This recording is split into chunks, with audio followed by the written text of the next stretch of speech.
Hi, I'm James Dunn. Welcome to the Inside Network.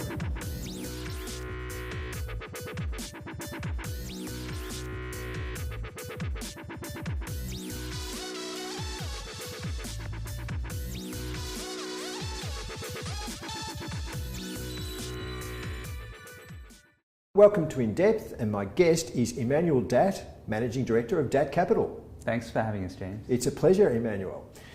Wanted to ask to start off with, but there's a word in this question that I don't know whether we can use, and it's post-pandemic. Yeah. Do you think we can use that word, Emanuel?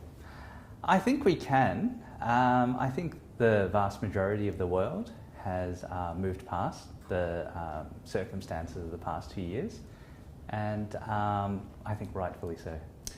Well, in that case, if we can use it, post-pandemic, as we look out over the investment world, are there any unusual factors of which you think investors should be aware, given that they've been focusing so heavily for 2 years on the pandemic? Yeah, well, I think, as you point out, I think the pandemic over the past 2 years has obscured a lot of issues. I think most prominently, investors just have to get used to investing in an environment that is highly uncertain. My personal opinion is that managing jurisdictional risk will become increasingly more important, and I think a lot of that is really attached to the various response of these jurisdictions in response to the pandemic itself. So my personal opinion is that areas that experienced less social restrictions will probably normalise in a faster manner than those that were more onerous. So when you use the term jurisdictional risk, is that almost like geopolitical risk, but more within the context of responses to COVID? Yes, so that's at the national and state level as well. Like, for example, in Western Australia, we've seen Western Australia take a very hardline approach towards any outsiders, but they've maintained their internal industries and businesses quite well so far. But ultimately, the state's free flow of people and capital has to occur at some stage, and how that's managed will be a real test of the government.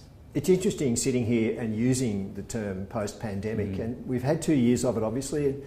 Everyone prior to that was certainly saying that they were prepared for tail risk and black swan events, etc. But really, given the dislocation, do you think we actually were prepared for such an event? I think that has a number of different layers. I guess most investors are used to investing within a fairly stable legal environment and social environment.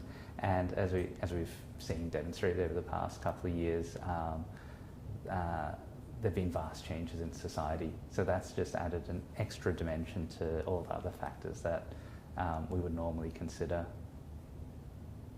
We were brought out of the frying pan of the pandemic and straight into the fire of geopolitical risk, particularly with Russia and Ukraine simmering, and behind that, nobody should really put out of their mind North Asia.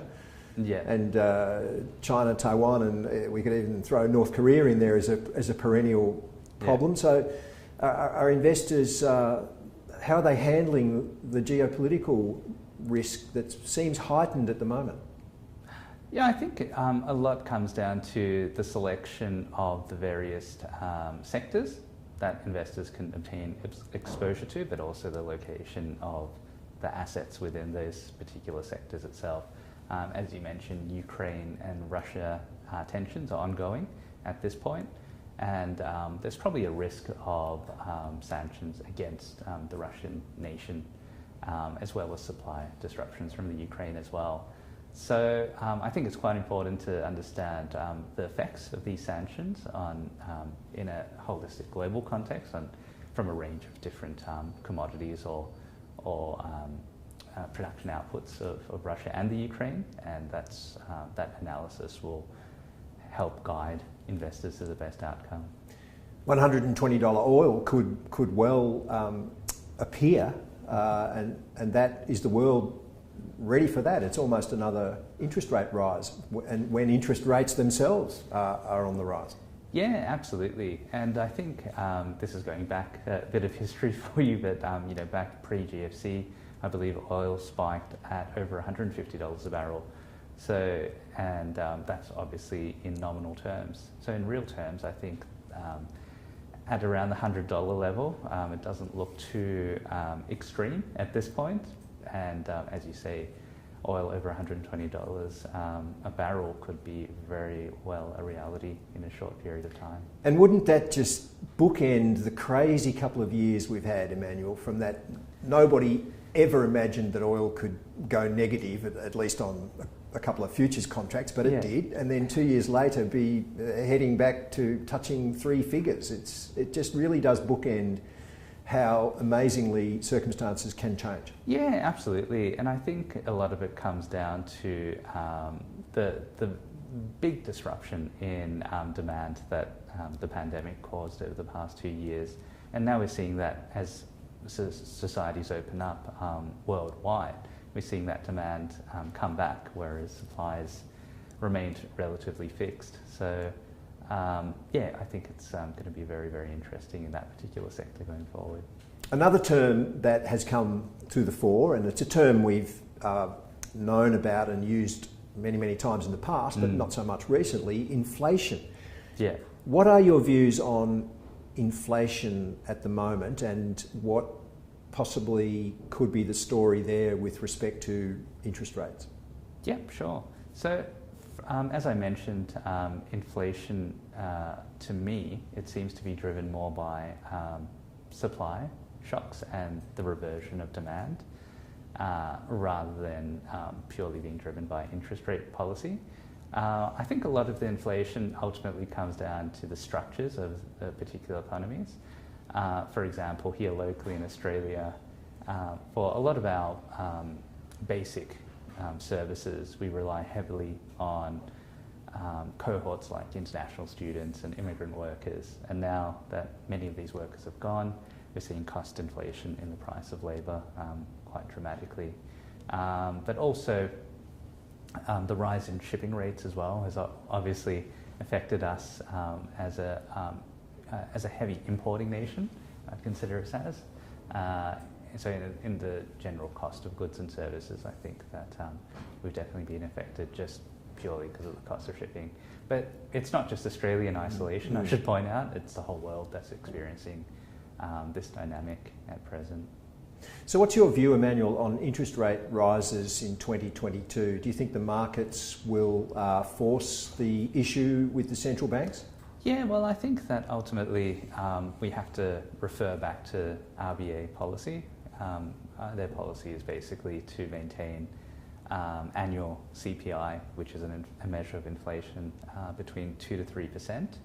At the last quarter in December, they reported 3.5%, and that's sort of a year looking backwards. And keeping in mind that this is, the CPI is a backward-looking measure, whereas we as investors have to be forward-looking. So I think that ultimately interest rate rises do lie on the near-term horizon. I personally think that I'd be scandalised if the cash rate wasn't at 1% by the end of this calendar year, because I think it is justified ultimately. So what does that imply for share market valuations, given that, particularly in the US, that they're arguably very, very late cycle, very frothy, although that may be limited to certain cohorts that drive the index. So what's the broader view on equity markets at Datt Capital? Yeah, I think that our view on the broader markets going forward is we think that the index probably will be flat to slightly negative. Part of that reason comes down to the index structure within Australia itself, how an index is formed. But I think that ultimately within the broader market there are a range of different sectors. Some will be winners and some will be losers ultimately. But yeah, overall I think we would expect flat to slightly declining broader markets. And which sectors of the market are you looking to in terms of trying to find some outperformance in the environment that we face? Yeah, sure. So I think probably the best sectors to have exposure to will probably be in energy and commodities, but also I think real estate as well will probably be a strong performer despite rising interest rates. Part of the rationale behind that is that energy historically does very well in inflationary times, and that's been demonstrated throughout periods of high historical inflation, like throughout the 70s and 80s. But also commodities itself. Commodities are a very important aspect of modern life, and as the Russian and Ukraine situation shows, is that the flow of these commodities being disrupted can really lead to some outsized performance in terms of price volatility. Thanks, Emanual. No This has been In Depth with Emanual Datt, Managing Director at Datt Capital. Thanks very much. Thanks, James.